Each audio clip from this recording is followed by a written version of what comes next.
Hello everyone. आज हम करेंगे अकाउंट्स में general entries. General entries accounts में बहुत ही बेसिक टॉपिक है। अगर आपको जनरल एंट्रीज नहीं आएंगी ना तो आप कितना भी हायर स्टडीज़ आगे कर लेना, सीए सीएस कुछ भी कर लेना आगे, तो आप अकाउंट्स में नहीं आगे कर पाओगे कुछ भी, क्योंकि general entry is the base of that accounts. तो अगर आपको आगे कुछ भी करना है, ठीक है, कॉमर्स लाइन में, तो आपको जनरल एंट्रीज तो आनी ही चाहिए। अब आपके दिमाग में आ रहा होगा कि भाई ये जनरल एंट्रीज क्या हैं, कैसे हैं, क्यों आई और कैसे आई। ठीक है, आ रहा है ना। तो मेरे साथ आराम से सुनना और सिचुएशन इमेजिन करना। जैसे कि आपका बिजनेस है, आपके पापा चला रहे हैं और बिजनेस में काफ़ी ट्रांजैक्शंस होती हैं। जैसे कि किसी से पैसे ले लिए, किसी को पैसे दे दिए, किसी का सामान खरीद लिया, किसी को बेच दिया, किसी को क्रेडिट सेल कर दी, जैसे कि उधार पे सामान बेच दिया। और कभी आपका भाई चला जाता है तो वो भी ऐसे रिकॉर्ड कर देता है कुछ भी, और आपके पापा भी कर रहे हैं। ठीक है, जब आप बिज़नेस संभालोगे तो आप उसको समझ में नहीं पाओगे कि क्या लिखा है, किसको पैसे देने हैं, किससे पैसे लेने हैं और क्या करना है। ठीक है, तो प्रॉब्लम है ना, जेन्युइन प्रॉब्लम है ना, कि भाई आपके पापा बिजनेस कर रहे थे और वो अपना अकाउंट्स मेंटेन कर रहे थे। अकाउंट्स मतलब वो तो आ रहा होगा कि भाई ये जनरल एंट्रीज क्या हैं, कैसे हैं, क्यों आई और कैसे आई। ठीक है, आ रहा है ना। तो मेरे साथ आराम से सुनना और सिचुएशन इमेजिन करना। जैसे कि आपका बिजनेस है, आपके पापा चला रहे हैं और बिजनेस में काफ़ी ट्रांजैक्शंस होती हैं। जैसे कि किसी से पैसे ले लिए, किसी को पैसे दे दिए, किसी का सामान खरीद लिया, किसी को बेच दिया, किसी को क्रेडिट सेल कर दी, जैसे कि उधार पे सामान बेच दिया। और कभी आपका भाई चला जाता है तो वो भी ऐसे रिकॉर्ड कर देता है कुछ भी, और आपके पापा भी कर रहे हैं। ठीक है, जब आप बिजनेस संभालोगे तो आप उसको समझ में नहीं पाओगे कि क्या लिखा है, किसको पैसे देने हैं, किससे पैसे लेने हैं और क्या करना है।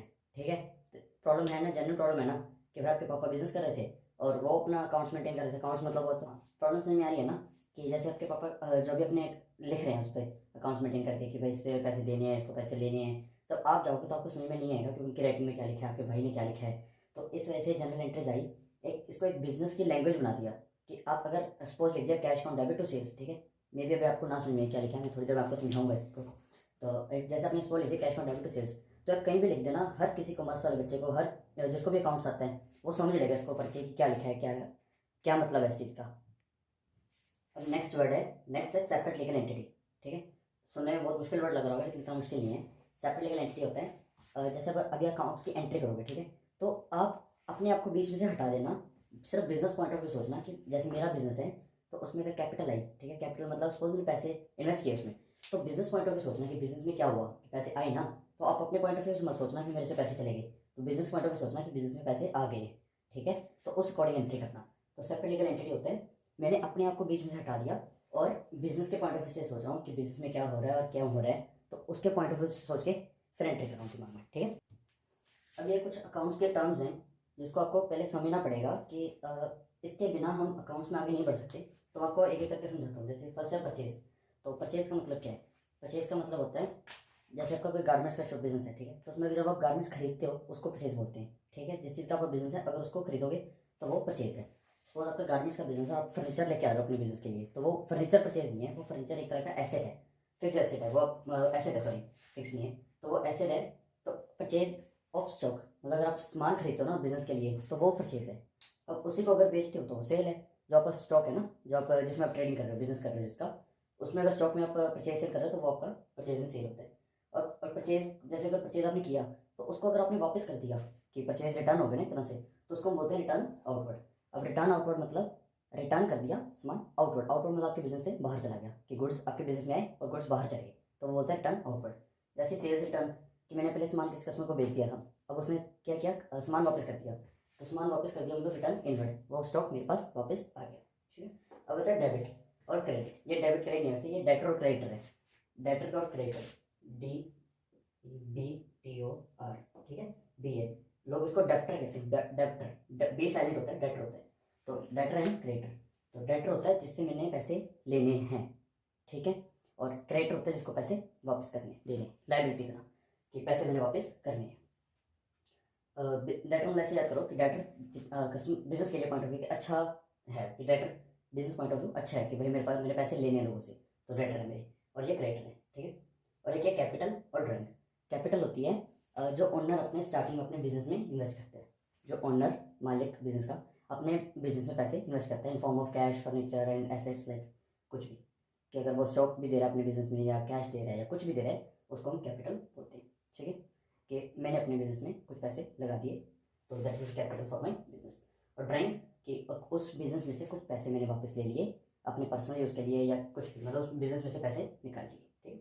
तो एसेट्स होते हैं, एसेट एक तरह से कैश की फॉर्म में बोल सकते हैं उसको, कि मेरे बिजनेस में एसेट्स हैं कि मैं उसको कैश में कन्वर्ट कर सकता हूँ, कि हाँ एज गुड एज कैश ही कह सकते हैं उसको। जैसे कि फर्नीचर है, सपोज मेरा गारमेंट्स का बिजनेस है, फर्नीचर है, तो वो मैं कभी उसको कुछ भी बेच सकता हूँ, गारमेंट फर्नीचर को बेच सकता हूँ। तो एक तरह से मेरी एसेट्स है। एक होगा लाइबिलिटी। लाइबिलिटी होगा कि मैंने पैसे देने हैं, क्रेडिटर्स होगा। क्रेडिटर मतलब मैंने बताया ना, क्रेडिटर्स का मतलब जिसको हमने पैसे देने हैं, मैंने पैसे देने हैं, ठीक है, बिजनेस में। तो क्रेडिटर्स कैसे आते हैं, जैसे कि मैंने परचेज किया किसी अपने वेंडर से उधार पे, तो मैंने वैसे उधार पे सामान खरीदा, तो वो मेरा क्रेडिट हो गया ना, मैंने उसको पैसे देने हैं, स्टॉक तो मेरे पास आ गया और मैंने उसको पैसे देने हैं वापस क्रेडिट पे, ठीक है। तो ये आपका हो गया एसेट लाइबिलिटी, और ये उसके जनरल इंटरेस्ट करने का एक परफॉर्म है, मतलब फॉर्मेट है, दिख रहा है आपको। तो सबसे पहले डेट, आज कितनी डेट है, उसके बाद पर्टिकुलर या एंट्री होगी। ये LF मतलब लेजर फोलियो। लेजर फोलियो वैसे आजकल इतना इंपॉर्टेंट नहीं है। लेजर फोलियो होता है जैसे कि सारी काउंटिंग एंट्रीज एक पेज पे तो आएंगी नहीं, उसका पेज नंबर होता है, मतलब एक तरह से ना, कि कौन सी एंट्री कौन से पेज नंबर पे, पेज नंबर होता है। And debit amount, credit amount, ठीक है। लेजर फोलियो इसलिए आजकल सिर्फ फॉर्मेट्स में है, क्योंकि आजकल तो वैसे टैली बिजी सॉफ्टवेयर पे एंट्री होने लगी है, तो लेजर फोलियो का तो कोई काम नहीं है। तो हम नेक्स्ट देखेंगे personal account, real account and nominal account. Accounting entries करने के रूल्स होते हैं, जैसे तो हर जैसे एक एंट्री है cash sales, cash account debit to sales, ठीक है। तो उसको हम इन 3 अकाउंट में बाइफरकेट कर लेंगे, personal account, real account and nominal account. तो पर्सनल अकाउंट क्या होता है, जैसे कोई भी पर्सन, राम श्याम गीता सीता एक्सेट्रा। और इसमें एक और चीज़ होती है रिप्रेजेंटेटिव पर्सनल अकाउंट। वो क्या होता है, capital account and drawing account. अब ये रिप्रेजेंटेटिव पर्सनल अकाउंट में क्या होते हैं, क्योंकि ये ओनर को रिप्रेजेंट करते हैं, ठीक है। ओनर के पर्सनल अकाउंट में आता है, तो उसको अगर जो रिप्रेजेंट करेगा तो वो भी पर्सनल अकाउंट में होगा, राइट। जैसे कि कैपिटल, ड्राइंग। और prepaid rent and outstanding wages. Prepaid rent मतलब जैसे कि मैंने अपना रेंट जैसे 12 महीने का होता है, तो मैंने आज मैं खड़ा हूँ तो नेक्स्ट 12 महीने का मैंने पहले रेंट पे कर दिया, तो दैट इज प्रीपेड रेंट, मतलब मैंने सर्विसेज लेने से पहले ही पूरा रेंट पे कर दिया। प्रीपेड, प्रीपेड मतलब पहले ही पे कर दिया। अब आउटस्टैंडिंग क्या होता है, कि ड्यू हो चुका है बट मैंने पे नहीं किया, जैसे कि साल कंप्लीट हो चुका है लेकिन मैंने रेंट या कोई भी सैलरी पे नहीं की है, तो वो क्या हुआ, आउटस्टैंडिंग। तो अब ये दोनों भी पर्सनल अकाउंट में आते हैं, क्योंकि ये दोनों किसी को रिप्रेजेंट करते हैं, ठीक है। जैसे आउटस्टैंडिंग सैलरी मतलब मैंने 1 साल हो चुका है एम्प्लॉयज़ की सैलरी पे नहीं की है, तो आउटस्टैंडिंग सैलरी मतलब वो एम्प्लॉयज़ को रिप्रेजेंट करती हैं, तो ये हो गया पर्सनल अकाउंट। रियल अकाउंट क्या होता है, tangible intangible assets like cash, fixed asset. Fixed asset मतलब building, land and furniture, like तो एसेट्स होते हैं, राइट। तो cash and assets as are real accounts. Nominal account क्या होता है, एक्सपेंसेस, गेन्स एक्सेट्रा, कि कोई भी इनकम, कोई भी लॉस, कोई भी एक्सपेंस, कोई भी इनकम, ठीक है। तो इसके रूल्स क्या हैं, तो पर्सनल अकाउंट का रूल है debit the receiver, credit the giver. दिख रहा है आपको क्या, debit the receiver, credit the giver, कि हमें जिससे भी कुछ भी रिसीव होता है तो हम उसको डेबिट कर देंगे, और कोई हमें कुछ भी दे रहा है, कोई गिवर है ना, तो उसको हम क्रेडिट कर देंगे। सपोज आप एग्जांपल मान के चलो क्रेडिट सेल्स, तो मैंने सेल किए किसी को और वो भी क्रेडिट पे, ठीक है। तो एंट्री क्या होगी, डेटर जिससे मैंने पैसे लेने हैं, अकाउंट डेबिट टू सेल्स, क्योंकि वो स्टॉक रिसीव कर रहा है, ठीक है, तो उसको मैंने डेबिट कर दिया, तो debtor account debit to sales, ठीक है। और रियल अकाउंट के रूल्स क्या है, debit what comes in, credit what goes out. तो डेबिट हम कर देंगे जिसको, जो हमें रिसीव हो रहा है, डेबिट व्हाट कम्स इन, जो हमारे पास आया हम उसको डेबिट करेंगे, और जो हमारे पास से गया उसको हम क्रेडिट करेंगे। For example cash, cash is a cash asset है ना, एसेट हो गया कैश। और फर्नीचर अगर हमारे पास आ रहा है तो हम उसको डेबिट करेंगे, और जा रहा है तो क्रेडिट करेंगे। अगर कैश आ रहा है तो डेबिट कर दिया, कैश अकाउंट डेबिट, ठीक है। और नॉमिनल अकाउंट क्या होते हैं, कोई भी इनकम, एक्सपेंस, अगर कोई भी आपका खर्चा है तो आप उसको डेबिट कर दोगे, इनकम है तो आप क्रेडिट करोगे, ठीक है। तो debit the expenses, credit the incomes. जैसे सपोज मैंने इनकम की हुई है, कोई डिविडेंड मिला मुझे कहीं कोई कंपनी से, तो डिविडेंड मेरी इनकम है, तो उसको मैं क्रेडिट करूँगा, ठीक है। एंड एक्सपेंसेस जैसे कि कोई सैलरी या रेंट है, तो रेंट पे किया मैंने, तो अगर मैं रेंट पे करता हूँ तो वो मेरा खर्चा है, बिजनेस का खर्चा है, मेरा मतलब बिजनेस का, तो उसको मैं डेबिट करूँगा, राइट। तो अभी हो सकता है आपको रूल्स अभी इतने ज़्यादा समझ में ना आए, क्योंकि जैसे जैसे अब आगे हम क्वेश्चंस करेंगे उसके, तो क्वेश्चंस की मतलब जैसे मैंने लिस्ट बनाई हुई थी कि कौन कौन सी एंट्रीज हैं, वो एंट्रीज अगर एक बार कर लोगे ना, तो आपको सारे रूल्स एक बार समझ में आ जाएंगे। फॉर एग्जाम्पल मैं आपको बताता हूँ, एक होता है डिस्काउंट का मेथड, कि trade discount and cash discount, 2 type के डिस्काउंट होते हैं। तो ट्रेड डिस्काउंट को हम रिकॉर्ड नहीं करते, कैश डिस्काउंट को रिकॉर्ड करते हैं एज एन इनकम और एक्सपेंस कि कैश डिस्काउंट हमारी इनकम है या एक्सपेंस है।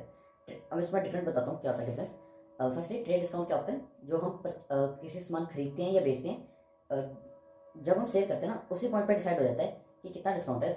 एज एन बल्क में हम जब परचेज करते हैं ना किससे, तो वो जब डिस्काउंट लेते हैं तो वो उसका ट्रेड डिस्काउंट। जैसे कि अब आप कोई 1 किलो कुछ खरीदोगे, एक प्रोडक्ट खरीदोगे, केक मार्कर खरीदा मैंने, ठीक है, तो इसका रेट अलग है। तो अगर मैं ये 1000 पीस खरीदूंगा ना तो उसका रेट अलग होगा, तो वो दैट इज ट्रेड डिस्काउंट, ठीक। एंड कैश डिस्काउंट क्या होता है, कैश डिस्काउंट होता है जैसे कि मैंने किसी से सामान खरीदा 10,000 पे, तो उसने बोला आप 3 महीने बाद पेमेंट कर देना 10,000 पे।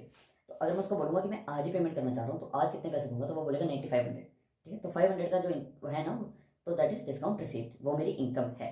तो मैं उसको अगर पेमेंट करूँगा 9500 और 500 मेरा डिस्काउंट है जो उसने मुझे दे दिया, तो दैट इज कैश डिस्काउंट। तो ट्रेड डिस्काउंट को हम रिकॉर्ड नहीं करते हैं एंड कैश डिस्काउंट को रिकॉर्ड करेंगे, ठीक। तो आप देख रहे होगे कि कोई भी कोई ट्रांजैक्शन मिलेगी ना आपको, तो उसको आपको पहले 3 पार्ट में डिवाइड करना है कि वो कौन सी है, पर्सनल अकाउंट है, नॉमिनल अकाउंट है या रियल, पर्सनल रियल है, नॉमिनल अकाउंट है, कौन सा अकाउंट है, ठीक है। सपोज कैश सेल्स, तो कैश सेल्स मतलब मैंने कैश पर लिया एंड सेल्स की, तो कैश कौन सा अकाउंट है, रियल अकाउंट है, ठीक है। तो डेबिट व्हाट कम्स इन, मेरे पास क्या आया, कैश आया, तो कैश आया तो cash account debit to sales, के सेल्स मेरी इनकम है, तो इनकम कहाँ पे आ गई, नॉमिनल अकाउंट। हाँ, तो ऐसा भी जरूरी नहीं है कि आपको अगर कोई एंट्री है तो दोनों एक ही पार्ट में आएगी कि डेबिट रिसीवेबल क्रेडिट गिवर, ऐसा भी हो सकता है डेबिट इसका आ जाए क्रेडिट इसका आ जाए, डेबिट क्रेडिट, ऐसा उल्टा भी हो सकता है, ऐसा कोई फिक्स नहीं है। तो कैश सेल्स कैश मतलब रियल अकाउंट, तो डेबिट क्या करना है, व्हाट कम्स इन, तो मेरे पास क्या आया, कैश आया, तो डेबिट कर दिया कैश आ, तो इसकी एंट्री क्या होगी, cash account debit to sales. Sales क्यों किया, क्योंकि सेल्स इनकम है, तो इनकम क्या होता है, क्रेडिट द इनकम्स, तो कोई भी इनकम है तो उसको क्रेडिट कर दो। तो कुछ एंट्रीज डिस्कस कर लेता हूँ, जैसे कि स्टार्टेड बिजनेस, तो इसमें क्या लिखा हुआ है, स्टार्टेड बिजनेस। आप खुद एक बार वीडियो पॉज करके सोच के देखना क्या आएगा इसमें, और रुपीज़ 10,000, ठीक है। तो क्या एंट्री आएगी, तो बिजनेस स्टार्ट किया 10,000 रुपये के साथ, तो बिजनेस के पास क्या आया, कैश आया, कैश क्या है, रियल अकाउंट, तो डेबिट व्हाट कम्स इन, ठीक है। तो cash account debit to capital, capital क्या है, जो ऑनर की होती है ना, ऑनर जो पैसे इन्वेस्ट करता है तो उसको हम कैपिटल बोलते हैं। And capital is a personal account, तो क्रेडिट द गिवर, जो पैसा दे रहे हैं तो उसको हम कैपिटल कहते हैं, ठीक है। तो second goods purchase, goods purchase इसमें दो निकलते हैं, रास्ते दो निकलते हैं, एक गुड्स परचेज फॉर कैश और गुड्स परचेज, अगर सिंपल लिखा ना ये गुड्स परचेज 10,000, तो आप इसको कैश परचेज मान सकते हो, तुमने पैसे दे के सामान खरीदा, परचेज किया, तो इसमें क्या आ जाएगा, purchase account debit to cash. अगर यहाँ पे कोई नाम लिख देता ना, सिंपल सिर्फ नाम लिखा हुआ है यहाँ पे, गुड्स परचेज फ्रॉम सीता, तो इसका मतलब हमने उधार पे सामान खरीदा, ऑन क्रेडिट है, तो क्या आ जाएगा, परचेज अकाउंट डेबिट। मैंने आपको बताया था परचेज क्या होता है, जो हम स्टॉक में हम डील करते हैं, हमारा जिसका बिजनेस है उसको हम परचेज बोलते हैं। तो परचेज कि हमारे पास सामान आ चुका है, ठीक है, डेबिट व्हाट कम्स इन, तो स्टॉक क्या होगा, रियल अकाउंट होगा ना, स्टॉक एसेट है, एसेट हमारा, ठीक। टू सीता, सीता क्या है, क्रेडिटर जिसको हमने पैसे देने हैं, ठीक है, तो सीता को हमने पैसे देने हैं, होगा। और जैसे ऐसे गुड सोल्ड में है कि cash account debit to sales, या फिर कैश नहीं आया, किसी का उधार सामान बिका, तो जो पर्सन का नाम है, जैसे Ram account debit to sales. और लास्ट में इंपॉर्टेंट देख लो एक बार, cash withdrawn for personal use, तो cash withdrawn for personal use मतलब ड्राइंग, तो ड्राइंग क्या होता है, जो ऑनर अपने पर्सनल यूज के लिए पैसे विड्रॉ करता है बिजनेस से, ठीक है। तो इसकी एंट्री क्या होगी, बिजनेस से पैसे जा रहे हैं, ठीक है, तो drawing account debit to cash, ठीक है। तो ये एंट्री हो जाएगी। एक ये एंट्री और देख लो, लास्ट इसमें काफी बच्चों को डाउट हो सकता है, ठीक है। तो गुड्स परचेज 30,000, 10% ट्रेड डिस्काउंट है, 2% कैश डिस्काउंट है। तो मैंने आपको बताया था कि ट्रेड डिस्काउंट हम इग्नोर करते हैं, रिकॉर्ड नहीं करते हैं, ठीक है। तो इसकी एंट्री क्या होगी, परचेज अकाउंट डेबिट, ठीक, और हमने डिस्काउंट दिया, कैश डिस्काउंट है, ठीक है, नहीं कैश डिस्काउंट में लिया है, सॉरी, तो वो हमारी इनकम होगी, to cash to discount received, हमारी इनकम होगी ना, क्योंकि हमने परचेज किया और कैश डिस्काउंट दे दिया। तो इसमें अमाउंट चेक कर लो क्या आएगी, जैसे 30,000 की गुड्स परचेज की हमने और 10% डिस्काउंट दे दिया, तो ट्रेड डिस्काउंट तो हम रिकॉर्ड करते नहीं है, तो अमाउंट आ जाएगी 27,000 यहाँ पे, नेट ऑफ ट्रेड डिस्काउंट, ठीक है, क्योंकि गुड्स 30,000 की और ट्रेड डिस्काउंट तो हमने माइनस ही कर दिया, तो नेट ऑफ डिस्काउंट आ जाएगा 27,000। तो इसमें हमने कैश कितना पे किया, 27,000 -2%, तो 26,460 का हमने कैश परचेज किया, कैश पे किया, और 540 की हमारी इनकम हो। ठीक है, क्लियर है। Purchase on debit to cash to discount receive. Purchase stock हमारे पास आया तो डेबिट कर दिया 27,000, क्योंकि ट्रेड डिस्काउंट पर इग्नोर करते हैं, to cash 26,460, to discount receive 540। ठीक है, तो मतलब ये कुछ बेसिक एंट्रीज है। बाकी आप एंट्रीज में जितनी ज़्यादा प्रैक्टिस करोगे उतना ही अच्छा है कि ये बेस एंट्रीज, तो जितनी ज़्यादा प्रैक्टिस करोगे उतना ही आपका अकाउंट्स में और कमांड आएगी। एंड अगर कोई भी आपको डाउट हो तो आप कमेंट सेक्शन में बता सकते हो। मैं आपका अपना व्हाट्सअप नंबर डिस्क्रिप्शन में डाल दूंगा, तो आप मुझे व्हाट्सअप भी कर देना कोई भी डाउट हो या कोई भी क्वेरी हो। और मुझे कमेंट में बता देना कि आपको कौन से टॉपिक में प्रॉब्लम आ रही है या कौन से क्वेश्चन में आपको समझना है, तो जिस वजह से मैं आपको अपनी नेक्स्ट वीडियो में बना पाऊँ कि आपको कौन से चैप्टर में कौन से टॉपिक क्वेश्चन में प्रॉब्लम आ रही है, तो इस वजह से मुझे हेल्प हो कि अपनी मैं नेक्स्ट वीडियो बना सकूँ। तो ठीक है, थैंक यू, बाय बाय।